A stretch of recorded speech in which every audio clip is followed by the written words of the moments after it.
누가복음 1장 57절부터 66절 말씀입니다. 우리 같이 읽겠습니다. 엘리사벳이 해산할 기한이 차서 아들을 낳으니 이웃과 친족이 주께서 그를 크게 긍휼히 여기심을 듣고 함께 즐거워하더라. 8일이 되매 아이를 할례하러 와서 그 아버지의 이름을 따라 사가랴라 하고자 하더니 그 어머니가 대답하여 이르되 아니라 요한이라 할 것이라 하매 그들이 이르되 내 친족 중에 이 이름으로 이름한 이가 없다 하고 그의 아버지께 몸짓하여 무엇으로 이름을 지으려 하는가 물으니 그가 서판을 달라 하여 그 이름을 요한이라 쓰매 다 놀랍게 여기더라. 이에 그 입이 곧 열리고 혀가 풀리며 말을 하여 하나님을 찬송하니 그 근처에 사는 자가 다 두려워하고 이 모든 말이 온 유대 산골에 두루 퍼지매 듣는 사람이 다 이 말을 마음에 두며 이르되 이 아이가 장차 어찌 될까 하니 이는 주의 손이 그와 함께 하심이로라. 아멘. 지난 시간에 우리 무엇에서 알아보았습니까? 세례 요한의 탄생을 통하여 마리아가 그동안 체험한 하나님의 구원의 역사가 어떻게 현실화되는지를 살펴보았는데요. 하나님의 새로운 언약 하에서 구원받을 백성들은 어떤 체험을 한다고요? 하나님의 구원의 놀라운 체험을 한다는 것이에요. 놀라운 체험은 뭐예요? 자기 생을 있어서 기억할 정도로, 가장 먼저 기억할 수 있는 정도의 굉장히 충격적이고 감격적이고 놀라운 사건을 체험하게 된다는 것이에요. 본인만 알게 되나요? 아니요. 주변 사람들도 알아서 야, 저건 분명히 무엇인가 하나님이 존재가 있었나 보다 알 수가 있게 된다는 것이에요. 이것이 그때 끝나나요? 아니요. 계속해서 그 이후로부터 하나님의 놀라운 역사를 구원받는 시간 동안 계속해서 이어지고 있다는 것이에요. 이런 삶을 사는 사람들, 이렇게 구원의 놀라운 역사를 체험한 사람들만이 하나님의 나라의 웅장한 흐름 속에 들어가 있고요. 구원받는 사람들이라고 알아보았고요. 그 가운데 우리가 있는지 점검해 보았습니다. 한 주가 어떠셨어요, 여러분? 여러분 정말 여러분 삶 속을 한번 쭉 보면 야, 이거는 정말 역사적으로 내 삶 속에 놀라운 일이 그 순간이었다. 이런 시간이 있었습니까? 아니, 그 기간이 있었습니까? 아니면 그때 이후로 지금까지 계속 뭔가 하나님이 이런 일도 하셔? 이런 일도 하셔? 하고 놀라운 일들이 계속해서 일어나고 있음을 체험하고 계십니까? 여러분 성령의 인도하심이 그런 쪽으로 가고 계십니까? 여러분 그것이 새 언약의 하나님의 구원의 역사의 현실화라는 거예요. 그것이 우리에게 없다면 우리는 경고선을 받을 수밖에 없어요. 그것이 있어야 우리는 제대로 구원을 받고 있다는 것을 알 수 있다는 것이에요. 문제는 뭔가 하면요. 저도 일주일 동안 생각해보면 문제는 참 이것이 그동안 한국교회에서 배워온 거에 의하면 물론 저도 거기에 그렇게 가르쳐준 적도 있었겠지만 가만히 생각해보면 정말 한국교회의 교인들은 참 어렵다고 생각이 듭니다. 왜 그것이 적용하기가요? 왜요? 우리의 한국교회에서 가르치는 구원가는 대부분 뭐예요? 미래적이에요. 죽으면 가는 천국이에요. 그걸 또 어떻게 한다고요? 놀라운 사건이 없어도 돼요. 내가 기억만 하면 돼요. 구원파 같아요, 마치. 내가 언제 교회 갔고 내가 언제 세례를 받았다만 기억만 하면 된다는 것이에요. 여러분 구원파 그거 아니에요? 언제 구원받으셨습니까? 몇 월 며칠, 몇 년도 몇 월 며칠에 받았습니다. 그럼 되는 거 아니에요? 마치 그것이 우리에게 있어야 될 것 같아요. 세례 맞은 날을 정확하게 기억하게끔 하는 것이 한국교회의 모습이에요. 그러나 우리에게 주신 메시지는 그게 아니라는 거예요. 성경 놓고 계세요. 그것이 아니다. 미래적 사건이 아니고 현재적으로 일어나는 구원의 역사고 그 구원의 역사가 지금 나한테 없다면 우리의 모든 길들은 잘못된 길로 가고 있을 수 있다는 것이에요. 여기에 우리에게 계속 질문하세요. 성령님께서요. 살펴보라고요. 그런 일 정말 없었어?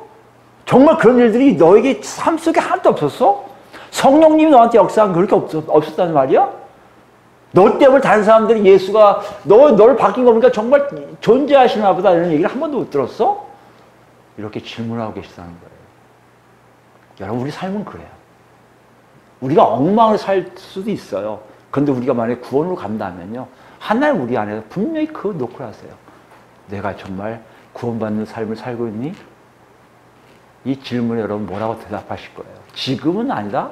그러나 내일은, 아니 예배 시간에, 아니 하나님과 동행한 시간이 이제 곧 있어서 그때는 정말 그러고 싶습니다. 여러분 마음이 계세요? 여러분 조금쯤 노크 소리에 마음이 열리신 걸 거예요. 그런 거 저런 거 없어요? 여러분 저 예수 만나셔야 돼요. 이것이 우리에게 준 놀라운 숙제예요. 이것이 해결 안 되는데 뭘 하시겠습니까? 여기서 죽으면요, 여기서 여러분 길게 살아 100년이에요. 요새 오래 산다 120년 산다 합시다. 120년 살아봤자 우리의 삶은, 그 다음에 삶은 두 가지로 나뉘잖아요. 두 개로. 하나는 영원한 생명이냐, 하나는 영원한 벌이 아니에요. 여러분 어디에 갈 것인가는 분명히 정해졌단 말이에요. 여러분 지금 현재 삶을 통해서. 이 노크 소리 여러분 분명히 옳은 답을 하기를 원합니다. 오늘 더 나가요.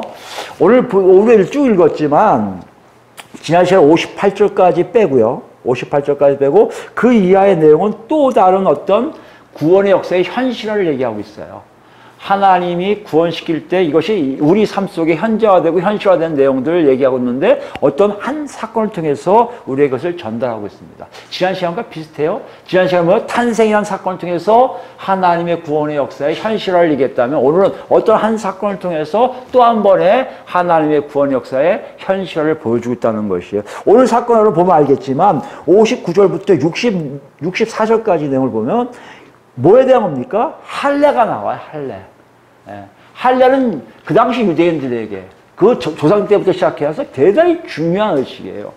창세기 17장에 보면 알겠지만 아브라함이 하갈을 통해서 이스마엘 낳은 다음에 하나님 100세 때까지 침묵하시다가 나타나신 후의 사건이에요. 그리고 언약 체계를 정확하게 하세요. 네 후손 통해서 할 거다. 걔가 아니야. 네 후손이야. 그 다음에 이름을 바꿔주세요. 아브라함이라고 만국의 아버지라는 이름으로 바꿔주세요. 그리고 명령하신 것이 바로 할례예요. 할례를 왜 명령하셨냐면 할례를 받으면 너는 너희 자손과 너희 속한 가족들, 뭐 노예도 되고요. 거류민도 되고요. 와서 아브라함 집안에 머문 사람들, 그 사람 모두가 하나님과 언약 체계라고 쓰면 표시예요. 할례라는 것이. 그러니까 할례를 받지 않으면 뭐라고 말씀하시죠? 여러분 집에 가서 읽으시면 알겠지만 창세기 17장에는요. 할례 받지 아니하면 내 언약을 배신한다고 돼 있어요. 배반한 자라고 돼 있어요. 그래서 백성들의 끊쳐지라는 거예요. 그러니까 할례는 뭘 얘기합니까? 하나님 백성으로 아브라함 자손을 얘기한 것뿐만 아니라 아브라함 자손에 들어야 하나님과 관계된 백성인 것을 증거하는 날이에요. 그러니까 지난 시간에 우리 얘기했지만 탄생부터 할례일까지 8일 만에 할례를 받는데 그때까지 모든 축하객들이 아들을 낳으면 같이 모여서 잔치 베푸면서 이때까지 있거든요.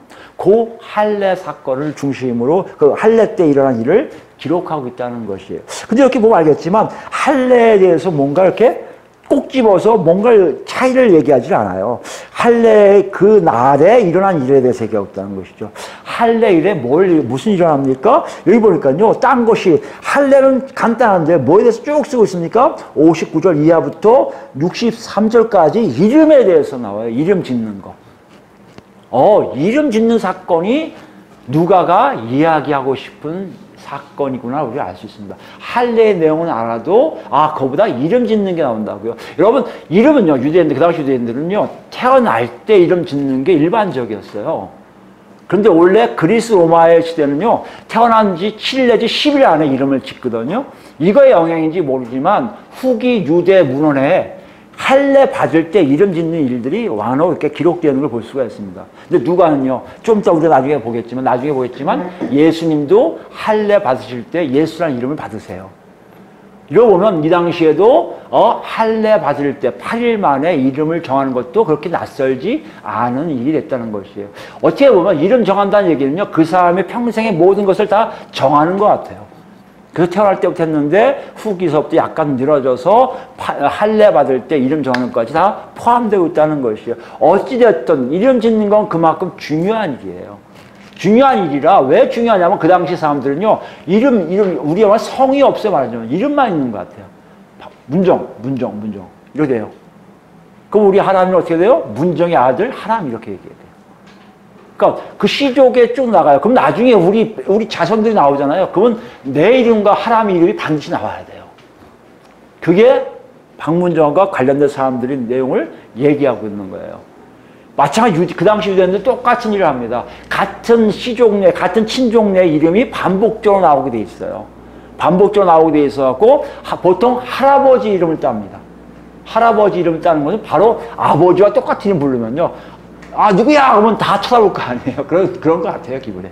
그래서 할아버지 이름을 따라갑니다. 할아버지 이름을 따라가는데 그게 안 되는 경우는 아버지 이름을 따라가게 돼 있어요.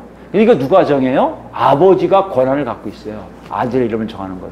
아들 이름을 정하는 게 아버지가 정해서 너 이름 뭘 할 거야? 그러면 그 이름이 돼 있어요. 이것을 어떻게 공표할 수 있습니까? 무리가 있어야 돼요. 증언할 수 있는 무리들.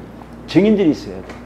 그게 한 무리라고 됐는데 나중에 후기에는 10명 정도라고 이렇게 정해놨어, 숫자를요. 그러니까 지금 그 상황이에요. 그 상황에 할례 받을 때 다 모였으니까 이때 이름 정하자 하는데요. 여기 보면 아시겠지만 이름 정하는 거에 지금 문제가 되는 게 뭐냐면 나중에 사람들, 일반적인 사람들, 이웃과 친족, 특히 친족을 얘기할 수 있겠죠. 친족과 상반되는 사람들이 나타난 거예요. 누가는 그것을 기록하고 있어요. 어떤 면으로 보면 좀 이해가 안 되는 거예요. 그게 누굽니까? 보세요. 59절 말씀 보시면 그 이름, 그 아버지 이름을 따라 사가랴라 하고자 하더니 누가 하는 거예요? 아버지가 하는 게 아니에요. 아버지 사가랴게 하는 게 아니에요. 친족들이 정하려고 그래요. 왜 그럴까요? 이미 여러분 아시겠지만 가브리엘 천사의 말에 의해서 가브리엘 천사 만난 이후에 말도 못하고 학자들이 하면 듣지도 못했을 거라는 얘기예요. 이렇게 보면 알겠죠? 서판으로 기록하잖아요. 그러니까 듣지도 못한 상태가 된 거예요. 그러니까 모든 것들이 지금 내 안에서 일어나는 것들이 다 마비된 상태니까 친족들이 아예 저는 이렇게 했으니까 저 몰라 어떻게 할지 몰라 우리 이름 내가 우리 정할게 하고 사가랴가 나이가 많으니까 그 아버지가 좀 있으면 돌아갈 거니까 그냥 사가랴고 정하자 이렇게 할 수도 있고요. 태어나기 전부터 사가랴 하지 않았을까 하는 학자들도 있습니다. 어쨌든 간에 사가랴 이름을 지으려고 친족들이 정해놓은 거예요. 아마 후자도 맞지 않을까요? 사가랴가 좀 장애가 있으니까 저 사가랴 아니야? 저 뱃속에 있는 거 사가랴 아니야? 이렇게 얘기해서 사가랴 이름이 이미 정해지지 않았나 하는 것이 더 맞는 것 같아요. 어찌됐든 간에 사가랴 이름을 짓는데 친족들은 아무 문제가 없어요. 그 당시 전통에 의해서 친족 이름을 가져오는 게 반복적으로 가져오는 게 그들의 관습이니까 문제가 없는데 갑자기 누가 끼어듭니까? 60절 보니까 그 어머니예요. 그 어머니가 누구예요? 엘리사벳이에요. 엘리사벳이 끼어들면서 아니라고 얘기해요. 그 다음 이름 뭐라고 그래요? 요한이라고 외쳐요. 사가랴 아니에요. 요한이에요. 여러분 여기 한번 생각해 보세요. 이 당시의 분위기예요. 어머니지만 여자가 끼어들 수 있는 분위기가 아닐 거예요. 되게 이례적인 사건이에요. 다들 놀랬을 거예요. 다들 긴장했을 거예요. 이게 뭐지 이거? 흥분했을 거예요. 저 여인네가 왜 여기서? 이랬을 거예요. 어떻게 보면요. 지금 분위기가 굉장히 이상한데 갑자기 엘리사벳은 그 분위기를 알면서 이름을 분명히 사가랴라 그 할아버지 이름 따는 거 아는데도 딴 이름을 제시하는 거예요. 근데 그 이름이 어떤 이름입니까? 61절 보세요. 내 친족 중에 이름으로 이름한 이가 없다 하는 거예요. 요한이라고 하면 요한은요 사가랴 아들이 안 될 수가 있는 게 사람들 생각해요. 근데 어떻게 요한이라고 그래? 너 잘못 알고 있는 거 아니야? 친족들이 약간 기분이 좀 빈정이 상했든지 약간 쟤 이상해졌네? 왜 저러지? 아마 이런 분위기였을 거예요. 그러니까 누구를 동원해야 돼요? 그 옆에 있던 아무것도 못하는 아빠 사가랴에게 모든 것을 맡겨야죠. 왜요? 사가랴가 정하면 되는 거거든요. 아버지가 정하면 되는 거거든요. 그러니까 그걸 자기들 정하면 안 될 것 같으니까 누가 넘겨요? 그 아버지한테 넘겨요. 아버지한테 뭐라고 넘깁니까? 62절 보세요. 그의 아버지께 몸짓으로 무엇으로 이름을 지으려 하는가 물으니 몸으로 막 얘기하기 시작하는 거예요. 뭘 할까? 뭘 하면 좋겠어? 막 이러는 거예요. 전혀. 지금 얘기가 어떤 건지 이해되시겠죠? 글들이 뭐예요? 서판을 하려고 63절 보니까 서판이라는 것은 이 나무판인데요. 왁스로 칠해져갖고 이렇게 긁으면 왁스가 벗겨지면서 글씨가 이렇게 튀어나오게 되는 그런 모습을 갖게 서판이거든요. 서판을 가져오라고 했어요. 서판 가져왔는데 뭐라고 했어요? 이름을 요한이라고 했어요. 요한. 그러니까 사람들이 다 놀랄 수밖에 없습니다. 엘리사벳이 요한이라고 얘기했는데 장애였던 사가랴 아빠도 요한이라고 기록하고 있다는 것이에요. 여러분 이 사건이 누가에게는요. 누가가 지금 전달하는 거예요. 뭐라고 전달하는 거예요? 하나님의 새로운 언약하의 구원의 역사의 현실화의 모습이라는 것이에요. 아니 어떻게 이름을 바꾸는 게 현실화의 모습입니까? 무엇이 있을까? 뭐라고 좀 얘기하는 거예요? 우리가 한번 생각해도 이것이 어떻게 구원의 역사의 현실화를 얘기하고 있습니까? 누가 지금 어떤 메시지를 전달하고 있나요? 그 점을 우리에게 지금 보여주고 있는 거예요. 여러분 읽으면 알겠지만 지금 여러분 가장 관심 있게 들은 게 뭐예요? 이름이에요. 이름. 이름이 뭐예요? 사가랴냐? 요한이에요. 관습적으로 하면요. 뭐가 돼요? 사가랴가 돼야 돼요. 근데 왜 이 부부는 요한이라 했을까요? 여러분 이 의미가 다를 수 있습니다. 사가랴는 하나님이 기억하셨다는 것을 강조했고요. 요한은요. 하나님이 은혜롭다는 걸 강조한 거예요. 기억하다 은혜롭다라는 게 이게 차이가 있을까요? 그런 게 아니잖아요. 지금 엘리사벳과 사가랴가 동등하게 요한이 한 이유가 있단 말이에요. 언제 있어요?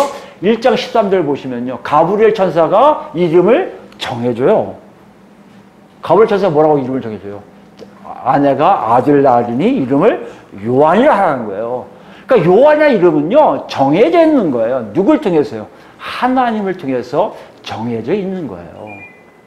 우리가 생각할 때 정해진다는 개념이 굉장히 뭔가 좀 뭐지? 이런 건데 그게 아니라 하나님의 역사를 통해서 이미 그냥 탁 나와 있는 거예요.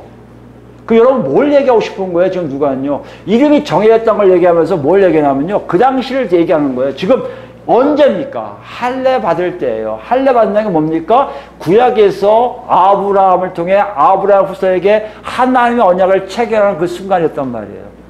지금 뭘 얘기하는 거예요? 그 지금 역사함에 있어서 하나님의 역사가 제대로 펼쳐지기 위해서 누구를 픽업하신 거예요? 아브라함을 픽업한 거예요. 아브라함을 픽업해서 어떤 거예요? 아브라함에게 순종을 요구한 거예요. 아브라함에게 그 일을 지시한 거를 그대로 하라고 요구하신 거예요. 근데 그 요구를 아브라함이 합니까? 안 합니까? 해요. 하고 난 다음에 이루어진 게 뭐예요? 우리가 알고 있는 옛 언약 구약이란 말이에요. 마찬가지로 지금 누가 지금 뭘 보여주고 있는 거예요? 그 현장에서 뭐가 지금 계획되는 거예요? 하나님의 뜻이 전달돼야 되는데 하나님의 뜻은 뭐예요? 사가랴가 아니라 요한이에요. 그럼 누가 해야 되잖아요? 사람이 해야 되잖아요. 그 사람으로 동원된 사람이 누굽니까? 사가랴와 엘리사벳이라는 것이에요. 이게 새 언약의 현실화예요. 무슨 말씀입니까? 엘리사벳과 사가랴 같은 사람이 되면 우리도 구원이 바로 현재형으로 진행되고 있음을 알게 된다는 것이에요. 여러분 여기서 한번 생각해 보세요. 지금 누가는 그걸 얘기하고 있어요. 독자들에게요. 너 저렇게 하나님이 얘기하신 거 그대로 지켜 살아? 그래야 너의 구원이 지금 현재 이루어지고 있음을 알 거야. 이렇게 얘기하고 있다는 것이에요. 우리는 어떻습니까? 우린 하나님의 뜻을 지켜나가고 있나요? 여러분, 하나님의 뜻을 지켜나간다는 게 무슨 의미일까요? 신학자들의 연구에 의하면 신학자들이 신학적 용어를 쓴 게 있는데요. 하나님을 알아서 하나님 뜻에 순종하는 행위, 이게 뭔지 아십니까? 그게 믿음이에요. 믿음. 하나님 뜻을 알고 하나님 뜻에 순종하는 행위, 이것이 믿음이에요. 다시 얘기하면 엘리사벳과 사가랴에게 지금 뭘 요구하신 거예요? 믿음을 요구하신 것이고요. 믿음의 행위를 그대로 드러난 거예요. 어떤 믿음입니까? 남들은 사가랴 하도 우리는 요한이라는 것이에요. 왜요? 사가랴는 하나님 뜻이 아니라 요한이 하나님의 뜻이라는 것이에요. 믿음에 대한 거란 말이에요. 우리가 생각할 때 우리 안에 하나님 뜻을 알고 지킨다는 순종이 있다면, 다시 얘기한다면 우리에게 믿음이 있다면 우리 현재 구원의 역사의 현재형을 맛보고 있을 거라는 얘기예요. 여러분 정말 그런 믿음이 있으십니까? 한국교회의 믿음은 뭐예요? 한국교회의 믿음. 믿음이라는 단어 자체는 사실 어떻게 보면요, 주관적이에요. 본인 각자가 내가 믿는다 하면 어떻게 점검할 수가 없어요. 그러니까 한국교회는요, 믿음이라는 단어를 굉장히 많이 쓰고 있습니다. 믿음을 쓰면 모든 걸 다 해결돼요. 믿음이 있으면 모든 것이 다 이루어진다고 얘기해요. 우리 삶 속에 이루어질 모든 일들이 다 믿음에 속해 있다고 다 얘기한단 말이에요. 그럼 우린 정말 믿음이 있는 겁니까? 우리는 얘기해요. 저 사람 믿음이 있다면 우리가 어떻게 판별할 수 있습니까? 맞아요. 못해요. 그러나 각자는 판별할 수 있다는 것이에요. 내가 알아요. 근데 신기한 건요. 한국교회의 특징은요. 나 자신이 믿음이 있는지 없는지도 몰라요. 왜요? 믿음이라는 단어 자체가요. 교회 안으로 들어오면 다 있다고 배웠기 때문에 우리가 일단 교회 안으로만 들어오면 믿음이 있다고 얘기해요. 누구에게도 반항하고 싶지 않아요. 나 믿음이 있어. 왜 내가 믿음 없다고 그래? 믿으면 구원이 있다면 나 믿음이 있기 때문에 구원이 있어. 얘기한단 말이에요. 그래서 구원이 약해요. 왜요? 나는 분명한 믿음이 있기 때문이란 말이에요. 정말 그렇습니까? 정말 그 믿음이 오늘 말씀한 그 믿음하고 같은 건가요? 한국교회가 가르치는 믿음 말씀 모든 게 다 된다는 만능주의 같은 그 믿음이 정말 오늘 본문에 있는 내용인가요? 우리가 알겠지만 믿음은 첫째 뭐라고요? 하나님을 알고 하나님 뜻을 알아야 된다는 것이에요. 하나님 뜻을 알고 그 뜻에 순종하는 것이 바로 믿음이란 말이에요. 여러분 하나님 뜻을 알고 계십니까? 그 뜻에 따라 순종하고 계세요? 여러분 어떻게 알 수 있습니까? 여기 사가랴는 우리에게 분명하게 보여져요. 63절 보시면요. 63절 보시면 그가 서판을 달라 하여 그 이름을 요한이라 쓰면 되는데 그 이름을 요한이라 썼다고 되어 있는데요. 실제로 헬라어 본문은요. 이렇게 앞에 나오는 이렇게 단어가 요한이에요. 요한이 그의 이름이다예요. 요한이 그의 이름이다예요. 여러분 서판에다 요한 is 뭐 그의 이름을 썼다고 합시다. 말로 안 나면 이럴 거예요. 제가 생각하기에 지금 사가랴는 뭘 외치는 겁니까? 요한, 요한, 요한 이러는 거예요. 사가랴라고 얘기한 사람들 다 보니까 사가랴라는 걸 아는데 엘리사벳이 뭔가를 얘기하는데 그때 분명히 있는 거예요. 아, 이 이름 때문에 이렇게 했구나. 언제든지 눈치챘을 거예요. 그리고 생각한 거예요. 그거 요한이야. 요한, 요한, 요한 이런 거예요. 뭘 얘기합니까? 사가랴의 마음속에 모든 것이 다 어떻게 해도 하나님이 말씀하신 요한이라는 말이 정확하다는 것이에요. 이거는 굉장히 놀라운 믿음의 표현이에요. 여러분 믿음이 있다는 건요. 여러분 안에 하나님에 대한 것이 아는 사람들은요. 그걸 지키게 돼 있어요. 하나님 아는 사람들이 그걸 안 지킨다고요? 믿음 없는 거예요. 하나님을 아는 사람들이 내 안에서의 하나님의 뜻을 나오는데 그거 나 오늘 안 하고 내일 할래? 순종하지 않는다고요? 불순종이 그래서 죽음에 가까운 심판을 받을 수밖에 없는 게 그 이유예요. 그건요. 하나님을 모르는 사람들이란 말이에요. 우리 자신을 보셔야 돼요. 정말 여러분 하나님 뜻을 아는 것 그대로 하나님의 뜻대로 순종하며 살고 계십니까? 그래야 우리가 믿음이 있는 거예요. 이것이 첫 번째 여러분과 제가 점검해 볼 내용이에요. 두 번째는 뭐예요? 그렇게라면요. 하나님 가만 안 계세요. 64절 보세요. 이에 그의 입이 열리고 혀가 풀리며 말하게 됐어요. 사가랴가 아까 18절인가요? 1장 18절부터 20절 보면 아시겠지만 요한이 탄생한다는 얘기 들으니까요. 믿지가 않아져요. 왜요? 자기 몸도 그렇고요. 아내 몸도 이미 아이를 갈 수 없는 몸이거든요. 그래서 약간 부정적인 얘기 했더니 가브리엘에게 표시를 해요. 어떤 표시합니까? 너 지금부터 말 못하고 듣지 못할 거야. 그런데 신기한 게 뭔지 알아? 애 낳은 다음에 네 입이 열리고 네 혀가 열릴 거야. 모든 것이 해결됨을 얘기해요. 그걸 지금 그대로 하나님이 여세요. 무슨 말씀입니까? 믿음이 있어서 순종하는 사람들에게요. 하나님의 역사는 하나님의 언약을 통해서 계속해서 일어난다는 거예요. 내가 지금 순종하고 있다면요. 여러분 절대적으로 보실 게 있어요. 내 주변에 하나님의 역사가 어떻게 일어나고 있는지를 보셔야 돼요. 여러분이 그래야 언약의 백성이에요.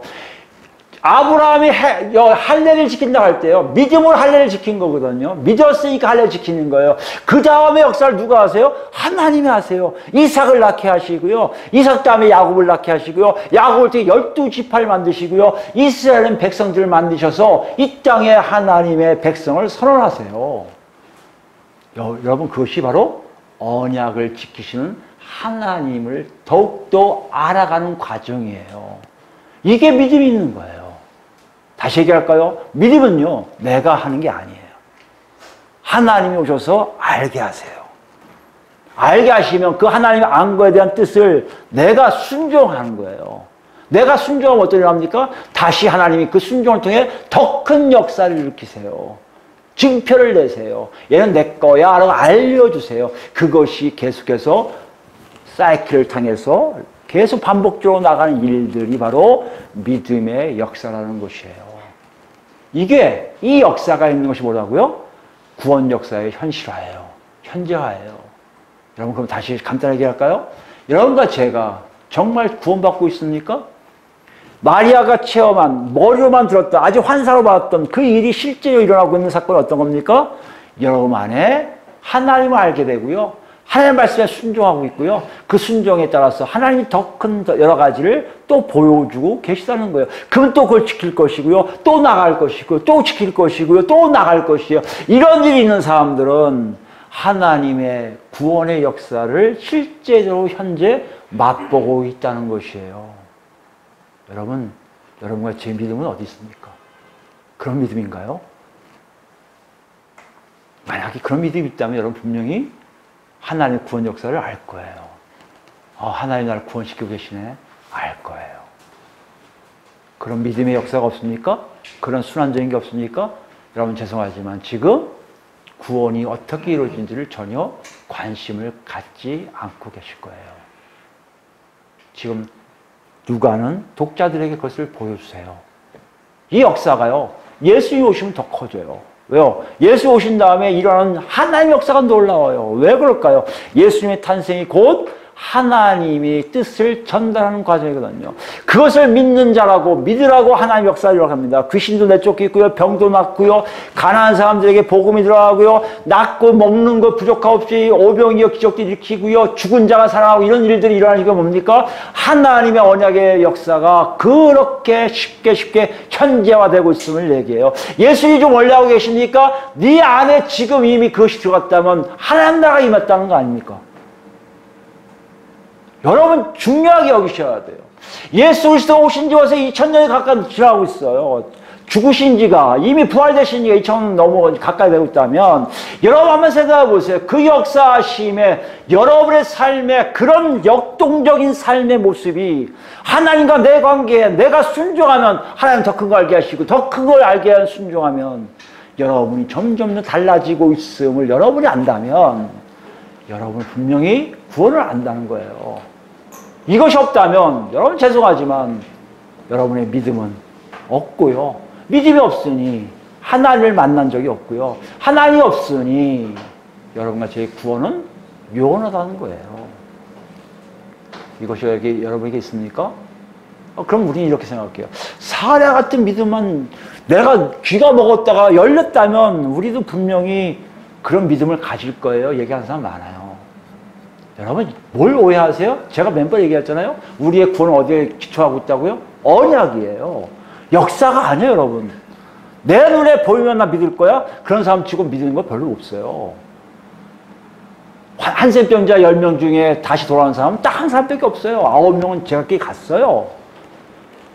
역사를 했다고 그걸 보면은 믿음이 생기는 게 아니라 새 언약을 기초로 해 믿음은요. 그게 아니라 하나님이 행하신 일에 대해서 내가 어떻게 받아들이냐 어떻게 순종하냐에 따라 달라진다는 것이에요.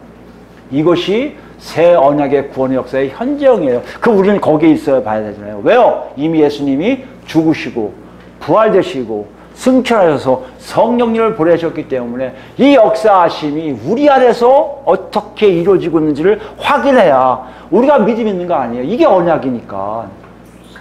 여러분 자꾸만 눈에 안 보여서 못 믿겠습니다. 들리지 않아서 못 믿겠습니다. 이런 분 계십니까? 여러분 잘못하고 생각하시는 거예요. 그거는 다음에 부차적인 거예요. 하나님이 특별하게 역사하신 이건 그냥 그렇게 가다가 정말 여러분 삶 속에 그 언약의 중심으로 순종한 삶 속에 저놈에게는 이것 좀 보여줘야겠다. 이놈에게는 이렇게 알려줘야겠다 하면 그렇게 역사하시는 게 하나님의 역사예요. 정말 그런 것이 공동체 안에 분명히 있을 거예요. 아마 우리에게 없다면 우리 안에 정말 믿음이 제로라는 얘기예요. 하나님의 역사에 대해서 분명하게 여러분과 제가 자신을 평가했으면 좋겠어요. 여러분의 믿음이 어디 있는지. 어떻게 할 수 있을까요? 우리 로마서를 통해서 차근차근 한번 알아봅시다. 1장이에요. 15절 말씀입니다. 로마서 1장 15절. 그러므로 나는 할 수 있는 대로 로마에 있는 너에게도 뭐요? 복음 전하기를 원하노라. 여러분이 잘 들으셔야 돼요. 복음이요. 우리의 시작이에요. 하나님을 아는 시작이에요. 그게 새 언약이에요. 복음을 알아야 내가 하나님을 알고요. 복음을 알아야 하나님 말씀의 순종이 뭔지 알아요. 근데 한국교회는 그냥 나 교회 나왔어요. 그분 구원이 있다고 얘기해요. 여러분 잘못된 거예요. 복음이 들어가야 돼요. 그래서 얘기합니다. 복음을 전하라고요. 그래서 세운 사람들이 전도자요. 그렇게 세운 사람들이 목사요, 교사요. 그렇게 세운 사람들이 선지자요, 사도들이란 말이에요. 여러분 교회란 공동체 들어왔다고 구원 있다고 안 돼요. 이건 행위적인 그냥 내가 들어올 수도 있는 거예요. 마치 이거예요. 우리가 성당 들어간 게 아니라 절에 들어갔다고 우리가 성불됐다고 똑같은 얘기예요. 아니잖아요, 여러분. 분명하게 하나님의 뜻이 있다는 거 아닙니까? 분명한 뜻이 뭐라고요? 교회에 들어온 공동체에 들어왔다는 게 아니라 복음이 내 안에서 어떻게 역사하는지를 알아야 된다는 것이에요. 이게 쉬워져요. 그래서 로마 교회가 이미 형성되어 있는데도요. 사도 바울은 그 로마 교회에 뭘 전하기 원한 거예요? 복음을 전하기 원한 거예요. 왜요? 점검해 보라고. 너희가 정말 구원받은 자인지 점검해 보라고 전하고 싶었던 거예요. 16절 보실까요? 내가 복음을 부끄러워하지 아니하노니 이 복음은 모든 믿는 자에게 구원을 주시는 하나님의 능력이 됨이라. 먼저는 유대인에게요. 또한 그리고 헬라인에게로다. 보니까 모든 믿는 자에게 구원을 주시는 하나님의 능력이에요. 무슨 말씀입니까? 복음이 내 안에 들어오면요. 하나님을 발견해요. 하나님을 만나게 돼요. 하나님을 만나면 지난 시간에 얘기했듯이 신비로운 일이 일어나요. 놀라운 일이 발생해요. 성령께서 나를 가만히 안 놔주세요. 울고 불고 짜고 할 수 있고 막 웃어서 기뻐할 수 있고 내 삶 자체가 완전히 180도 바뀐 내 모습을 발견하게 된다는 것이에요. 그것이 뭐요? 믿음이에요. 모든 믿는 자에게 하나님의 능력이 된다고 했어요. 믿음이 뭡니까? 그 복음을 통해서 하나님을 알게 돼요. 하나님을 알게 되니까요. 그 하나님 뜻에 순종하며 살 수 있는 힘이 발생해요. 뭐 때문에요? 복음 때문이에요. 여러분, 제가 복음이 있는지 없는지 보셔야 돼요. 그 복음이 있는 게 어딨습니까? 1장, 다시 보면 1장 2절부터 보시면요. 복음에 대해서 설명을 잘하고 있어요. 사도 바울이요. 이 복음은 하나님이 선지자들을 통하여 그의 아들에 관하여 성경에 미리 약속하신 것이라 그의 아들에 관하여 말하면 육신으로는 다윗의 혈통에서 나셨고 성경으로는 죽은 자들 가운데서 부활하사 능력으로 하나님 아들로 선포되었으니 곧 우리 주 예수 그리스도시라. 그로 말미암아 우리가 은혜와 사도의 직분을 받아 그의 이름을 위하여 모든 이방인 중에서 믿어 순종하게 하나니 너희도 그들 중 예수 그리스도의 것으로 부르심을 받은 자이니라. 무슨 말씀이에요? 복음이란 예수라는 존재의 탄생과 시작해서 죽음, 부활되심, 승천되심, 그리고 성령의 오심에 연결되어 있는 핵심이란 말이에요. 그 예수를 뭐로 믿는 거예요? 그리스도, 즉 나의 왕, 마지막 때 이 땅을 다스리는 전지전능하신 왕으로 모실 때 비로소 내가 어떤 일을 한다는 거예요? 바뀌어지는 거예요. 그분을 주님이라고 고백하고요. 주님 고백하는 뭡니까? 나는 아무것도 아니라는 얘기예요. 나는 그분의 종이라는 얘기예요. 노예라는 얘기예요. 그분이 하라는 대로 다 한다는 것이에요. 여기 보시면 알겠지만 여기도 똑같은 얘기예요. 5절에 믿어 순종하게 했어요. 이방인도 믿어 순종하게 한 역사예요. 그게 새 언약이라고 했잖아요. 지난 시간에 우리가 앞에 마리아의 창가를 통해서 배웠지만 아브라함의 후손들에 대한 언약이 아니라 하나님 직접 선포하신 거예요. 모든 인류에게 선포하신 거예요. 여러분과 저도 그 안에 있으면 그것을 받아들이고 하나님 저기 계셨네. 저 하나님 나의 하나님이시네. 저분이 나의 주님이시네. 나의 왕이시네 하고 알게 된다면 여러분과 저도 어떻게 해요? 믿음이 생겨요. 그 믿음에 뭐요? 순종하게 돼요. 무슨 순종입니까? 왕이시니까 그분 왕을 따라갈 수밖에 없잖아요. 하나님이시니까 그분 뜻대로 살아야 되잖아요. 이런 일들이 내 안에서 작동하기 시작해요. 이게 복음의 능력이에요. 여기 보니까 부르심을 받은 자들이라. 예수 그리스도의 부르심을 받은 걸 안 거예요. 하나님 우리를 부르셨네, 택하셨네. 이걸 아는 사람들이에요. 여러분 복음은 여기에 있어요. 여러분이 지식적으로 아는 게 아니에요. 실제적으로 내 몸 삶 속에 바뀌어 있음을 안다는 것이에요. 그것을 다시 보면요. 16절에 그 말씀하고 있는 거예요. 복음은 모든 믿는 자에게 구원을 주시는 하나님의 능력이 됨이라. 먼저는 유대인에게요. 그리고 헬라인에게로. 유대인뿐만 아니라 헬라인들, 이방인이죠. 이방인들 모든 인류가 다 이 복음 안에 구원을 받게 되었다는 것이죠. 17절이에요. 복음에는 하나님의 의가 나타나요. 하나님의 의라는 게 뭐예요? 하나님이 원하시는 것이에요. 여러분 복음을 받아들이면요. 하나님이 원하시는 걸 알아요. 여러분 복음 받은 사람들 특징이 뭔지 아십니까? 교회라는 공동체에 와서 예배 드리고 싶어요. 이상하지 않아요? 예배를 오라고 자꾸 얘기하는 그 이해는 이해를 못하겠어요. 구원이 있는 사람들은요, 예배 드리고 싶어 해요. 그러니까 예배를 강조할 이유가 없어요. 예배를 누가 강조하는 거예요? 구원이 없는 사람들이 강조하는 거예요. 마치 예식을 잘하면 구원이 있다고 얘기해 주는 거나 다를 수 없어요. 잘못된 가르침이에요, 여러분. 예배에 오고 안 오고는요, 우리가 할 게 아니에요. 구원받은 사람들은요, 예배 공동체에 와서 예배 드리고 싶어 해요. 말씀 듣고 싶어 하고요. 말씀대로 순종하고 싶어 하고요. 이게 복음의 능력이 구원으로 가는 길로 자기 인도하는 걸 안다는 얘기예요. 아직도 여러분 찬양하는 것과 설교 말씀이 아니라 성경 말씀 듣는 것과 이런 것들이 여러분 아직도 부족합니까? 싫습니까? 여러분 죄송하지만 그 구원, 복음을 아직 받아들이지 못한 거고요. 다시 얘기 정확히 얘기하면 그 복음을 통해서 하나님 아버지와 예수님과 성령님을 만나지 못한 상태라는 것이에요. 이 복음에는 바로 하나님의 의가 나타나요. 그래서 보세요. 나타나는데 어떻게 합니까? 믿음으로 시작해서 믿음으로 끝나요. 이게 이거예요. 알아요. 우리 아까 배웠잖아요. 알아요. 순종해. 와, 하나님 또 역사하시네. 또 알아요. 순종해. 이 길이 계속해서 열린다는 거예요. 그럼 믿음은 이거예요. 우리 한국교회가 믿음을 하나님 다 들어주십니다. 믿기만 하세요. 하나님 다 알아서 하십니다. 맞아요. 하나님 다 알아서 하세요. 뭘 못 믿었어요? 우리가 믿지 못해서요. 뭘 못 믿어요? 하나님을 만난 적이 없고요. 하나님께 순종한 적이 없어요. 그러니까 하나님이 역사가 점점 우리에게서 멀어져 있는 거예요. 오늘 그걸 얘기해요. 믿음에서 믿음으로 열리게 되어 있다는 것이에요. 기록된 바 오직 의인은 믿음으로 말미암아 살리라 함과 같으니라.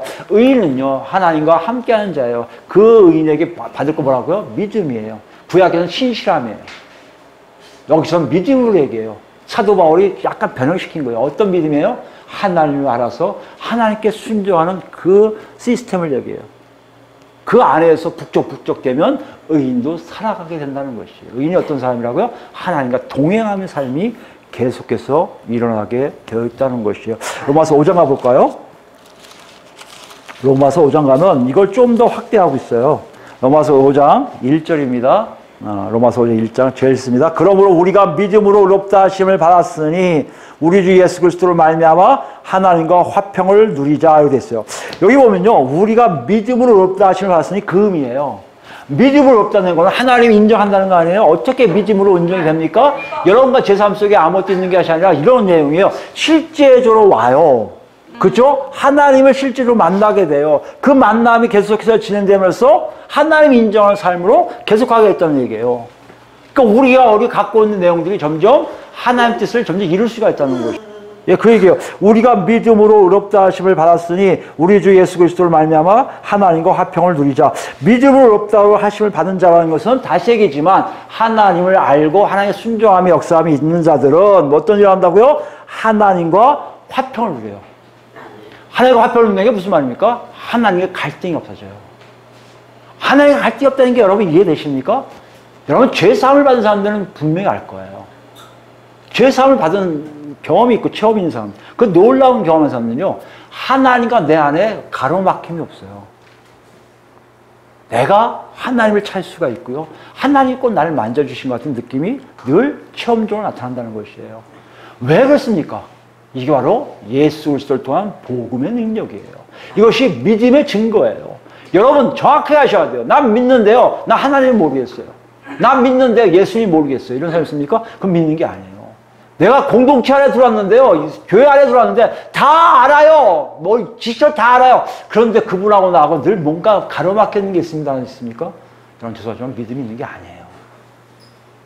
믿음은 구체적인 거예요. 내 주관적 생각이 아니에요. 하나님이 인정하시는 거예요. 하나님을 알게 하시는 그 역사함이 그 사람이 오케이 한 게 사인 들어주고요, 그거에 맞춰서 살아가는 순종의 삶이 정확하게 있는 사람들이 바로 믿음이 있는 사람이거든요. 그런 사람은 관계 뭐라고요? 하나님과 갈등이 없어지기 시작한다는 것이에요. 이제 보세요. 또한 그로 말미암아 우리가 믿음으로 서 있는 이 은혜에 들어감을 얻었으며, 여기에 믿음으로 우리가 어디 섰냐면요, 이 믿음으로 서 있는 이 은혜예요. 이게 무슨 말이냐면, 서 있다는 게 뭐냐면 우리가 서 있다는 얘기예요. 어디예요? 은혜 위에 서 있다는 얘기예요. 은혜 위에 서 있음을 얻어가요. 여기 안에 들어가 있어요. 그러니까 우리가 늘 은혜를 받고 산다는 얘기예요. 이해되시겠습니까? 이게 중요한 말씀이에요. 내가 믿음이 있다 하면 은혜 위에 서 있게 돼요. 은혜 있게 서 있다는 얘기는 뭡니까? 하나님의 은혜를 계속해서 받게 되어 있다는 것이에요. 아까 얘기한 한 번으로 끝나지 않아요. 단회성으로 끝나지 않아요. 계속해서 연속적으로 하나님이 역사하심을 계속해서 체험하게 되어 있다는 것이에요. 여러분, 믿음이 있다는 것은 여러분과 제가 하나님과의 막이 없을 뿐만 아니라 뭐요? 하나님 나에게 주신 역사들이 끊임없이 일어나게 되어 있음을 발견하는 놀라움이라는 것이죠. 이것이 믿음이에요. 이것을 지금 사가랴와 엘리사벳을 통해서 누가가 그 독자들에게 질문하고 있는 거예요. 너희가 이런 믿음이 있어야 하나님의 구원의 현정이 가능하다는 것이에요. 여러분 어떻습니까? 여러분 있어요? 여러분 삶을 보세요. 여러분 삶에 그런 것이 있다면 분명히 여러분 아실 거예요. 하나님이 나와 동행하고 계심을 알고요. 하나님 나하고 역사하심을 알아요. 내가 잘나왔어요? 아니요. 웬 은혜인지 웬 사랑인지 하나님 먼저 오셔서 놓고 하시고 그 놓고 속에 문을 열어보니 복음이 들어오게 돼 있고요. 복음에 들어오니 그 복음에 의해서 내가 하나님 뜻대로 살아가려는 모습들이 발견된다는 것이에요. 여기 보시면 알겠지만 얻었으며 하나님의 영광을 바라고 즐거워하느라 하나님의 영광을 바라는 수가 있어요. 하나님의 영광이 뭔지 우리는 참 묘하잖아요. 앞으로 우리 그리스도교회가 그랬으면 좋겠어요. 하나님의 영광이 뭔지 분명하게 알았으면 좋겠어요. 그걸 즐거워했으면 좋겠어요. 분명히 하나님의 역사가 있을 거예요. 여러분과 제에는 믿음이 있다면 여러분이 저가 믿음이 없다면 안 할 거예요. 안 하실 거예요. 근데 만약에 믿음이 있다면요. 저는 분명히 있다고 믿습니다. 뭐가 있어요? 하나님의 영광이 우리 공동체 안에 자정하실 거예요. 느낌이 올 겁니다. 분명하게. 그 느낌을 여러분이 즐거워하시게 될 거예요. 근데 지금 웃긴 게 뭔지 아십니까? 다만 이뿐 아니라 이걸 바랄 뿐만 아니라 좋은 것도 있지만요. 환난 중에도 즐거워하여 환난을 인내를 인내는 연단은 소망을 이루는 줄 알미라. 소망이 우리를 부끄럽게 하지 아니하면 우리에게 주신 성령을 말미암아 하나님의 사랑이 우리 마음에 부음바 됨이니 이거예요. 점점 우리가 환난의 어려움 속에 있는데도요. 거기에 개의치 않고 인내하며 살아요. 아니 소망이 생겨요. 연단을 받을 수도 있어요. 연단에서 괴롭다 미치겠다가 아니에요. 하나님은 바라보고 가는 거예요. 그러니까 소망이 생겨요. 어떤 소망이요? 하나님의 사랑의 역사함이 분명히 우리 삶 속을 차지할 거라는 얘기예요. 여러분 오해하지 마세요. 환난과 고난이요. 내가 생각한 것이 안 돼서 환난과 고난이 아니에요. 그거는 뭐예요? 그건 내 욕심이에요. 내 정욕이에요. 여기서 말하는 건요. 믿음을 통해 주신 거예요. 복음을 통해 주신 거예요. 복음을 통한 하나님의 길이에요. 그 길을 가기 위한 삶이 처음에는 어렵잖아요. 힘들잖아요. 그 길을 갈 수 있게끔 하나님이 인내를 주시고요. 그 길을 갈 수 있게끔 소망을 주신 역사가 분명하게 일어나게 있다는 것이에요. 이게 여러분 저에게 있습니까? 지금 여러분 믿음이 있는 거예요. 믿음이 있다는 결론은요. 여러분이 지금 구원의 역사의 현장에 있다는 것이에요. 그건 무슨 말이에요? 지금 맛보고 있으며 구원을 이루고 있다는 것이에요. 여러분 하나님을 믿어서 구원이 이룬다는 건요. 죽어야 알아 이게 아니라 현재형으로 지금 계속 맛보면서 가는 거예요. 신나면서 가는 거예요. 마음에 내가 하고 싶은 거 하기 때문에 내가 누리고 싶은 건 누리고 내가 갖고 싶은 거 가져서 신나는 게 아니라 그런 것이 아닌 하나님과 동의함으로 너무나 신나서 걸어가는 길이 바로 이 나그네 길이지. 이 길에 아이고 힘들어 죽겠네. 마치 인도 백성들이 인도 사람들이 죽으면 윤회하니까 저 좋은 걸 태어나야 돼. 이 땅에서 살 때는 뭐 참고 지내자고 참자 이거 사는 게 아니라 이건 정말 악한 일들이에요. 하나님은 그렇지 않으세요. 에덴 동산에서 아담처럼 하나님을 만나서 마음이 평강과 하나님이 주신 샬롬을 통해서 하나님을 찬양하며 하나님 앞에 즐거워하며 하루하루 살아가는 길들이 점점 좁지만 점점 풍성해진 걸 느낀다는 얘기예요. 여러분 이 놀라움이 지금 사가랴와 엘리사벳을 통해서 우리에게 놓고 계세요. 그 사람들 시작이에요. 우리는요 정말 탄탄해야 돼요. 정말 중요해야 돼요.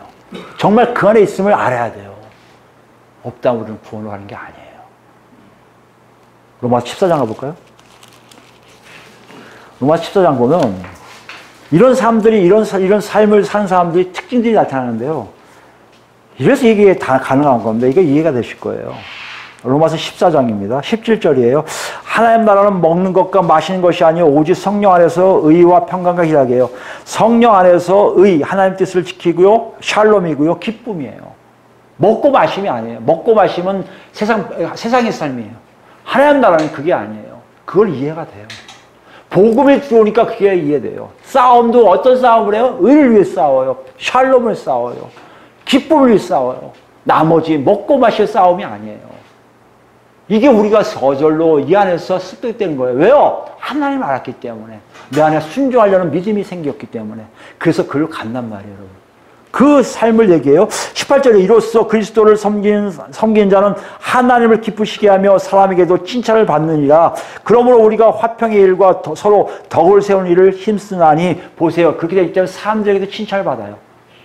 여러분 사람들이 칭찬한다는 게 사람들이 인정한다는 게 여러분 지난 시간도 얘기했지만 하나님 역사를 보고 그 사람들이 인정해 주는 거예요. 우리의 삶이 아니에요. 우리가 뭔가 FM대로 열심히 살기 때문에 받는 칭찬과 다른 거예요. 저 사람이 저렇게까지 할 수 있다? 없는 사람인데 가능하네? 저 사람이 저런 덕을 베푼다고? 못하는데 가능하네? 이런 일들이 일어나기 시작한다는 것이 여러분 정말 믿음의 생활에는요 그런 일들이 일어나요.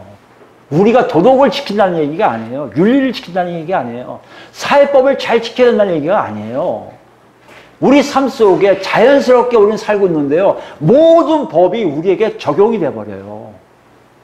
그러니까 누구도 뭐라고 할 수가 없게 되는 존재가 된단 말이에요. 그러니까 칭찬해요. 와, 저 사람 대단하네? 어떻게 저러지? 여러분 잘 아시면 사도행전 2장이에요. 하나님을 찬양하고 백성들에게 칭찬을 받으니까 하나님 날로 구원받는 백성들 더하신 역사가 일어났잖아요. 여러분 한국교회가 지금 부흥을 자꾸 외치고 있는데 뭐가 지금 안 된 거예요? 사람들에게 칭찬받는 일이 없어요. 사람들에게 배척당해요. 왜요? 믿음이 없어서 그래요. 믿음으로 하는 게 아니에요. 내 멋대로 내 정욕대로 하니 욕을 먹을 수밖에 없는 거예요. 지금 그걸 얘기하고 있어요. 20절입니다. 음식으로 말미암아 하나님의 사업을 무너지게 하지 말라. 만물이 다 깨끗하되 거리낌으로 먹는 사람에게는 악한 것이라. 고기도 먹지 아니하고 포도주도 마시지 아니하고 무엇이든지 내 형제로 거리끼게 하는 일을 아니함이 아름다우니라. 내게 있는 믿음을 하나님 앞에서 스스로 가지고 있으라. 이 보세요. 이 모든 일들이 아무것도 아닌 걸 느껴져요. 여러분 과거는 중하게 여겼던 것들이에요. 먹는 문제들, 고기 먹는 문제 사실 여러분 저번에 어떤 프로에서 왔는데요. 중세 때 식탐 뭐라고 하죠? 탐식이라는 거예요. 식탐이라는 거예요. 식탐. 먹는 거 밝히는 거 있잖아요. 먹는 거 밝히는 걸 보여줬는데 그림이 제목이 식탐이에요. 먹는 거 밝힌다는 얘기예요. 근데 보니까요. 이만한 테이블에요. 고기가 한 덩어리 있고요. 빵이 한 조각 있고요. 밀크 한 잔 딱 있는데 이게 식탐이에요. 오늘날 우리가 먹는 거 보면요. 식탐에 맥값점일 거예요. 우리 일반적으로 먹을 때 한 상차림 먹잖아요. 이러면 식탐을 벗어나는 거예요. 무슨 말인지 알겠습니까? 여기에 고기를 먹지 않는다는 건요. 식탐을 그만다는 얘기예요. 남을 위해 희생한다는 거예요. 오늘 우리말로 얘기하면요. 우리 안에 있는 밥들 다 제거하고 간장 하나에 밥을 먹겠다는 얘기예요.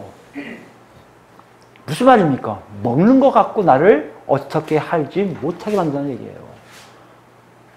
여러분 생각에 우리 삶 속에 세상의 일이 점점 멀어지고 있습니까? 하나님의 일이 점점 중하게 됩니까? 여러분 삶이 달라지고 있으면 그게 믿음이라는 얘기예요. 이걸 얘기하잖아요. 내게 있는 믿음을 하나님 앞에서 스스로 가지고 있으라. 그 믿음이 있는지 없는지 보시란 말이에요. 하나님 뜻을 지키는 것이 우선적인 삶이 되기를 바랍니다.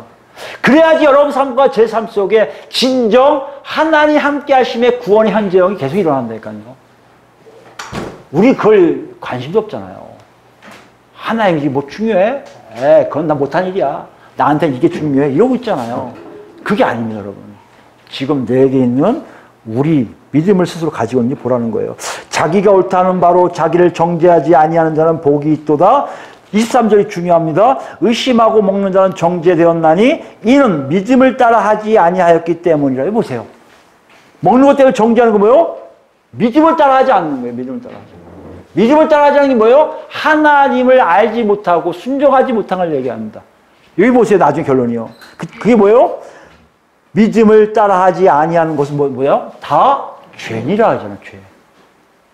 왜 믿음을 하지 않는 모든 걸 다 죄라고 여기냐? 바로 그거란 말이에요. 하나님도 모르는데 뭘 어떻게 순종하냔 말이에요, 여러분. 여러분, 믿습니다 하면 된다. 아니요. 그건 가짜예요. 한국교회가 가르치는 거 아니에요. 이거 난 믿고 해, 믿고. 난 믿고 할래. 이거 하나님 뜻이야. 아니란 말이에요. 그건요, 하나님을 기만하는 거예요. 하나님께 물어봐서 침묵하시면요, 같이 침묵해야 돼요. 하나님께 질문해서 하라면 해야 돼요. 하지 말라면 하지 마셔야 돼요. 이것도 안 하면서 우리가 어떻게 믿음이 있다고 얘기합니까? 믿음이 없는데 어떻게 구원이 있다고 얘기해요? 구원이 없는데 구원의 현장을 뭘 발견합니까? 여러분, 우리가 얼마큼 오류 속에 살고 있는지 아세요? 우리가 그만큼 기만적으로 살고 있어요, 우리 스스로가. 사도 바울은 뭐라 얘기해요? 믿음으로 따라하지 않는 것은 죄라고 표현해버려요. 죄가 뭔지 아십니까? 하나님으로부터 멀어지는 걸 얘기해요. 여러분, 믿음은 이렇게 중요합니다. 오늘 본문은 그걸 얘기해요. 우리에게 그 믿음이 있는지 다시 보라는 거예요. 여러분, 정말 복음을 믿으셨습니까? 복음 받아들이셨어요? 그럼 복음 속에 있는 하나님을 발견할 거예요. 예수님을 알 거예요. 성령님을 아실 거예요. 그분이 여러분에게 역사하실 거예요. 뭐 하라고 얘기할 거예요. 제일 간단한 방법이 옛날에 보면 여러분 아시겠지만 차례차례 올라가야 되는데 한국교회는 그걸 다 묵살해버렸잖아요. 믿음을 성장 과정을 가는 걸 다 없애버렸어요. 시간을 내주지 않아요. 기다려줘야 돼요. 저 사람이 믿음이 들어왔다면요, 기다려줘야 돼요. 뭘 기다려야 돼요? 하나님이 그 사람 통해 역사하는 걸 기다려줘야 돼요. 하나님 말씀하실 거예요. 얘야, 기도하러 가자. 예, 기도하러 가겠습니다. 예배드리러 가자. 예, 예배하겠습니다. 성경 좀 봐라. 예, 성경 보겠습니다. 야, 누구한테 전도 좀 할래? 예, 전도하겠습니다. 봉사 좀 할래? 봉사하겠습니다. 이게 믿음의 시작이란 말이에요, 여러분. 우리는 무조건 공식적으로 얘기하잖아요. 예수 믿었습니까? 잘 오셨어요. 예배 다 드리셔야 되고요. 모든 걸 다 봉사하셔야 되고요. 전도는 반드시 해야 돼요. 일주일에 한 번씩 지하철 가고 전도하셔야 됩니다. 이게 마치 믿음의 패턴이라고 얘기하는데 여러분, 아니에요. 여러분 마음속에 알 거예요. 나는 그 정도 아닌데? 난 믿음 없는데? 이런 사람 있어요. 하지 마셔야 돼요. 여러분, 제가 어떤지 아십니까, 지금? 하나님을 알지도 못하면서 순종한다고 여러분 스스로를 자꾸 이상한 데로 흘러가게 해요. 또 뭡니까? 순종했다면 하나님 역사했는데 하나님 역사가 없는데 마치 하나님 역사가 많은 것처럼 착각해서 스스로 자기 체면에 들어가요. 하나님은 나하고 역사를 많이 하셔. 나한테 하나님이 주신 거 봐. 이거 다 하나님 주신 거야. 착각들 하게 해요. 누구에게요? 내 자신에게. 그러면 좋은데 다른 사람들에게 착각하게 만들어요. 난 믿음이 좋은 걸 자꾸 보여주고 싶은가 봐요. 제일 많은 게 목사들이에요. 목사들이 그걸 하잖아요. 저를 포함한 목사들이 다 그걸 하잖아요, 지금. 여러분, 제가 설교하는 거 다 아는 것처럼 보이죠? 아니요. 이 설교단의 특징이에요. 설교단 누구지 올라가잖아요. 담대해지고요. 자신만만하게 얘기해요. 내려오잖아요. 하나도 못 지킨 자신을 발견해요. 그게 얼마나 힘든지 아십니까? 그게 사실 그래요. 믿음이 있는 게 아니에요. 여러분과 똑같은 사연이에요. 지금 같이 점검해야 돼요. 만약에 이것이 조금이라도 있다면 여러분과 저는 지금요, 구원의 현장에 들어가 있음을 볼 거예요. 구원받고 있구나. 구원받고 있구나. 알 거예요. 이게 없다면, 여러분 죄송하지만, 나 구원 있어. 암만 외쳐도요, 하나님으로부터 벗어난 일밖에 없어요. 여러분, 어디 있는지 보셔야 돼요. 욕하심을 들어야 돼요. 어디에 지금 여러분 들어가 계십니까? 어디에 속해 있습니까? 우리가, 한국교회가 특히 이 믿음에 대해서 너무 강조 많이 하잖아요. 근데 중요한 게 뭔지 아십니까? 정말 믿음이 뭔지를 예수님이 말씀하셨는데 그 믿음이 뭔지를 우리 생각 안 해요. 예수님이 뭐라고 말씀하세요? 말세에 내가 믿음을 보겠냐고. 여러분, 지금 여러분과 저는요, 2000년 전보다 훨씬 말세에 살아요. 이제 좀 있으면 예수님 오실 때가 더 가까워진 거예요. 그때 예수님이 말씀하신 말씀하면 우린요, 지금 믿음을 볼 저지가 전혀 없어요. 우리에게 믿음은 제로라는 얘기예요. 근데 신기한 건 우리 믿음을 생각하지 않아요. 하나님을 알아가는 걸 생각하지 않아요. 하나님의 말씀에 순종하는 걸 생각하지 않아요. 단지 나는 공동체에 왔으니까, 예배드리니까, 나는 장로니까, 나는 목사니까, 나는 모든 직분을 갖고 있으니까 이것 때문에 모든 것이 해결됐다고 생각하잖아요. 아니에요, 여러분. 지금 정확하게 보라고 말씀하세요.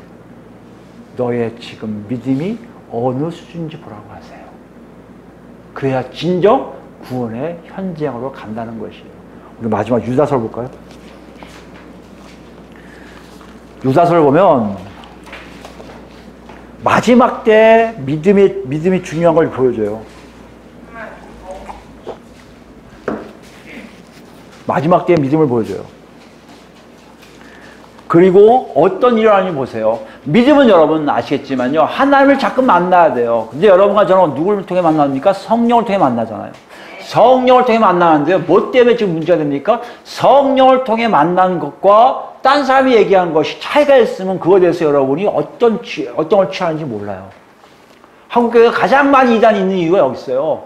성령을 통해서 사는 삶이 아무도 없어요. 아무도 없으니까 뭐요? 상대방에서 신비롭게 쳐들어와서 이게 하나님 뜻이 하면 다 쫓아가요. 이게 이단이 많이 판치는 한국교회의 토양이에요. 한국교회처럼 이단이 많이 나올 수밖에 없는 토양도 없어요.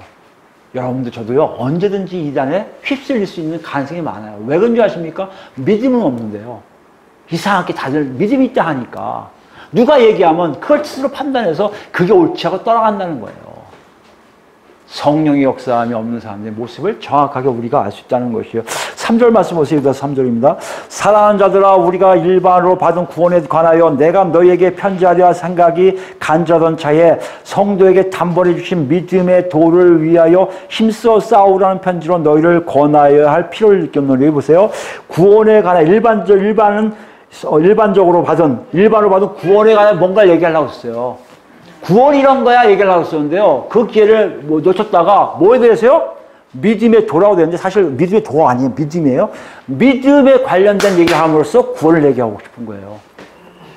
믿음이 없으면 구원이 없으니까요, 여러분. 믿음이 뭐예요? 하나님을 만나서 하나님께 순종하는 삶이 없었고 하나님이 또 역사하셔서 또 다른 하나님을 만나지 않는 그 믿음의 역사가 없으면 구원이 없기 때문에요. 유다도 마찬가지예요. 근데 무슨 일을 합니까? 유다가 이거 썼을 때요. 안 좋은 일이 일어나요. 그래서 잘됐다. 믿음을 지키라고 얘기하겠다. 여기 보면 중요한 말이 나와요. 뭐라고 하냐면 단번에 주신이요. 성도에게 단번에 주신. 단번에 주셨다는 다른 번역에 뭐 됐습니까? 맡기셨다고 돼 있어요. 맡기셨다. 믿음을 맡겠다는 거예요. 여러분 절대 오해하지 마세요. 자기가 만들어내는 게 아니에요, 믿음은요. 나 믿음이 있어, 나 믿음이 있어. 아니요. 맡긴 믿음 봐봐. 하나님 얼마큼 맡기셨어? 요만큼 맡기셨네요? 그대로 살면 돼요. 너 얼마큼 맡겼어? 이만큼 맡겼는데요? 이렇게 살면 돼요. 이게 로마서 12장 아닙니까? 믿음의 분량대로 사는 거예요. 근데 우리는요, 교회만 오면 다 믿음이 이만큼 있다고 생각해요. 하도 목사님들이 다 믿음대로 살라고 하니까. 착각하지 마세요. 하나님 여러분에게 맡긴 믿음이 달라요. 이 믿음이 다른 것을 여러분이 구별할 수 있어야 구원으로 가는데 제대로 갈 수 있어요. 믿음이 없는데 믿음이 있다고 착각하지 마세요. 그거 어떻게 한다고요? 여러분, 또 얘기지만 하나님을 알 수 있고요. 하나님께 순종하는 게 다르고요. 그런 다음에 또 다른 하나님의 역사가 내 삶 속에 나타나요. 이게 잦아지면 믿음이 있는 거고요. 맡겨진 게 많은 거예요. 아니면 여러분, 맡겨진 믿음이 거의 없는 거예요. 그럼 여러분, 좀 더 홀가분하게 하나님께 매달릴 수 있지 않겠습니까? 문제는 여기 있어요. 4절이에요. 이는 가만히 들어온 사람 몇이 있음이라 그들은 옛적부터 이 판결을 받기로 미리 기록된 자니 경건하지 하여 우리 하나님의 은혜를 도리어 방탕한 것으로 바꾸고 홀로 하나이신 주제 곧 우리 주 예수 그리스도를 부인하는 자니라. 예수를 부인하게 하고요. 하나님 말씀을 혼탁하게 하는 사람들이 들어온다는 얘기예요. 이미 1세기에 있었던 거예요. 이 사람들 들어와서 믿음 없는 사람들을 뒤집어 놓기 시작해요. 믿음의 불량대로 살지 않는, 나는 믿음이 있다고 생각하는 사람들에게 이단이 들어온 거예요. 야, 그게 아니야 막 얘기하는데 모르는 거예요. 자기도 모르게 다 악한 일들을 하고 사는 거예요. 그걸 좀 유다는 지적하는 거예요. 구원하고 싶어? 네 믿음 좀 체크업해 이거예요. 왜요? 그런 일들이 많이 있다는 거예요. 그렇다면 지금은요? 없을까요? 저는 더 많을 거라 생각해요. 여러분 정신 바짝 차리셔야 돼요. 제 설교 듣고 저 목사 믿어? 착각하지 마세요. 믿지 마세요. 오직 성령을 통한 하나님이 여러분에게 맡겨주신 믿음이 뭔지를 파악하셔야 돼요. 유다가 그걸 얘기해요. 유다 믿으라고 하지 않아요. 자, 보세요. 10절 보세요. 사랑하는 자들아, 너희는 우리 주 예수 그리스도의 사도들이 미리 한 말을 기억하라. 예수 그리스도의 사도들 11제자와 사도 바울이 얘기한 걸 기억하라는 얘기예요. 그들이 너희에게 말하기를 마지막 때에 자기의 경건하지 않은 정욕대로 행하며 조롱하는 자들이 있으리라 하였나니, 자기 경건하지 않고 하나님과 관계없이 제멋대로 하는 사람들이 많이 생길 거라는 얘기예요. 이 사람들은 분열을 일으킨 자며 육에 속한 자며 성령이 없는 말이에요. 여러분, 그런 사람들이 무지개 수로 많이 일어나요. 지금 더 많을 거 아닙니까? 여러분, 지금 교회가요, 교회다움이 있는지 여러분 스스로 파악하셔야 돼요. 그리고 여러분 안에서 성령께서 정확하게 얘기해 주시지 않는 한 여러분 잘 파악해서 여러분의 행보를 정하셔야 돼요. 누가 옳고 그른지 누가 어떻게 구별합니까? 여러분이 구별하셔야 돼요. 성령을 어떻게 구별하셔야 돼요. 아니면요, 이런 사람들이 되게 많아요. 성령 없는 사람이 많아요. 경건하지 않은 사람이 많아요. 자기가 잘났다고 떠오르는 사람이 많아요. 이 사람들이 지금 모든 사람들을 혼탁하게 만들고 그들을 다 어떻게 해요? 타락시키려고 준비하고 있다는 거 아닙니까? 이게 무서워요. 이게 이단의 요소일 수 있지만 교회 내에도 분명히 많이 있음을 경고하고 있다는 거 아닙니까? 20절 보세요. 사랑하는 자들아, 너희는 너희의 지극히 거룩한 믿음이에요. 보세요. 뭐라고요? 너희의 지극히 거룩한 믿음이에요. 하나님이 주신 믿음 위에 서라는 거예요. 나 믿음이 약한데요? 상관없어요. 그 믿음에 올라서면요, 하나님을 만나요. 하나님께 순종할 수 있어요. 하나님 역사하심을 체험할 수 있어요. 그렇다면 여러분 걱정하실 필요 없어요. 성령께서 음성이 뚜렷하게 들릴 거예요. 여러분 지금 믿음 위에 올라가지 않아서 안 들린 거 아닐까요? 여러분 믿음이 있는지도 모르잖아 지금 얼마큼 있는지. 이게 한국교회의 큰 맹점이에요. 아무도 거기에 대해서 안 가르쳐줘요. 목사들은 이만큼 있을 것 같고 저 사람은 이만큼 있을 거라고 얘기해요. 어떤 사람은 얘기하더라고. 나는 몇 단계의 수준이고 너는 저 단계에 있다는 거예요. 그런데 가지 마세요. 대부분 가짜예요. 신비로운 역사를 한다고 가짜예요. 눈속임이 있을 수 있고요. 악한 영의 역사일 수도 있어요. 왜요? 하나님은 절대 그런 걸 보게끔 안 하세요. 본인이 깨닫게 하세요. 어떻게 목사 보고 목사가 한다는 거예요? 넌 저고 난 고급이라고? 어떻게 얘기합니까? 이거 아니에요. 이거 있을 수 없는 일이에요. 각자가 거룩한 믿음 위에 서 있음을 보라는 얘기예요. 여러분과 저는 똑같아요. 저도 내려가면 제 믿음 위에 섰는지 아닌지 일주일 동안 볼 거예요. 여러분도 보셔야 돼요. 그거 좀 얘기하는 거예요. 그게 뭐요? 자신을 세우며, 그 다음에 아까 있죠? 성령으로 기도하며, 하나님의 사랑 안에서 자신을 지키며, 영생에 이르도록 우리 주 예수 그리스도의 긍휼을 기다리라. 여기 보니까 사람은 없어요. 우리가 믿음 생활 잘하고 구원을 가는 게는요, 사람을 의지하는 게 없어요. 오직 예수님, 오직 하나님 아버지, 오직 성령님이세요. 이게 믿음이 있는 사람의 증거예요. 오늘 이것을 우리에게 보여주고 계세요. 그걸 지금 누가가 처음에 얘기해요. 사가랴와 엘리사벳의 행동이 믿음이요. 이 믿음이 바로 하나님의 구원의 역사의 현장을 보여주고 있는데 너희 독자들아, 너희가 그것이 있는지 보라는 것이지요. 이건 매우 중요하다. 왜 중요한 자냐? 말세에는 이것을 깨려는 사람들이 너무 많고 이 믿음대로 살지 않고 내 멋대로 살 뿐만 아니라 믿음 중요하지 않아. 나는 내가 원하는 대로 살고자 해. 이런 사람들이 되게 많기 때문에 많은 사람들이 구원을 이루지 못한다고 얘기하고 있다는 것이에요. 여러분, 저 어디에 계세요? 믿음 위에 서 계십니까? 하나님만 바라보고 계세요? 하나님께 순종하고 계세요? 하나님의 역사가 여러분 삶 속에 나오고 계십니까? 잘 가고 계세요. 아무것도 없다고요? 정신 차리셔야 합니다. 돌이키셔야 돼요. 한 번도 그런 체험이 없다고요? 예수 만나셔야 돼요. 복음 받으셔야 됩니다. 복음이 여러분에게 계속 들릴 거예요.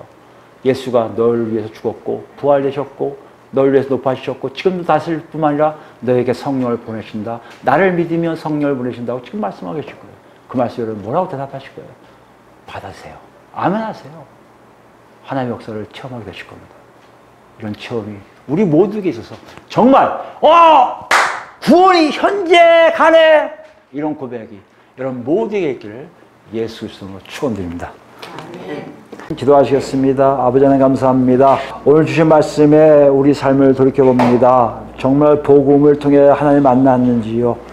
복음을 통해 하나님께 순종하는 삶이 있는지요? 그 순종을 통해 하나님의 역사하심이 순간적으로 우리 삶 속에 계속해서 나타나신지요? 이 모든 것이 믿음이라고 주님 말씀하고 계셨는데 우린 정말 이 믿음이 있었는지요? 하나님, 우리가 아무리 생각해도 믿음이 아니라 우리 자신을 믿었던 것 같습니다. 하나님이 주신 것이 아니라 내가 만들어낸 믿음이었던 것 같습니다. 아버지, 오늘 이 시간에 주신 말씀처럼 새 언약의 구원의 역사의 현재형은 바로 하나님의 역사 속에 있어야 될 믿음이라고 주님 말씀하고 계시오니 하나님 우리 모두에게 그 믿음을 맡겨주셔서 조그맣게 아직도 여려서 정말 믿음이 없을 수 있지만 그 믿음이라도 우리에게 주셔서 우리가 그 위에 서서 한 단계 한 단계 성령을 통해 성장하는 우리가 될 수 있도록 주여 인도하여 주시옵소서. 그래서 하나님께만 찬양 드리고 하나님께만 영광 드리고 하나님이 이루시는 구원의 길을 한 걸음 한 걸음 걸으면서 모든 사람들에게 예수님은 살아계시고 하나님은 주관자이시며 성령님의 역사가 이 우주 만물에 차고 넘쳤던 것을 증거함으로 다른 많은 사람들도 예수 믿게 하는 놀라운 역사함을 우리 삶을 통해서 체험할 수 있도록 주여 인도하여 주시옵소서. 이제 우리 주 예수 그리스도의 은혜와 아버지의 극진한 사랑과 성령님의 감동과 역사 교통하심이 이 자리에 와서 그렇습니다. 하나님 저에게 믿음을 맡겨주시옵소서. 정말 나약합니다. 하나님께 순종하게 하여 주시옵소서. 하나님의 역사하심을 체험할 수 있도록 허락하여 주시옵소서. 그래서 그 믿음을 통해 하나님께 영광만 드리게 해달라고 간청하는 성도들 머리 위에 지금부터 영원토록 함께 하시기를 간절히 축원하옵나이다. 아멘. 아버지 홀로 영광 받아주시옵소서. 아버지 감사합니다.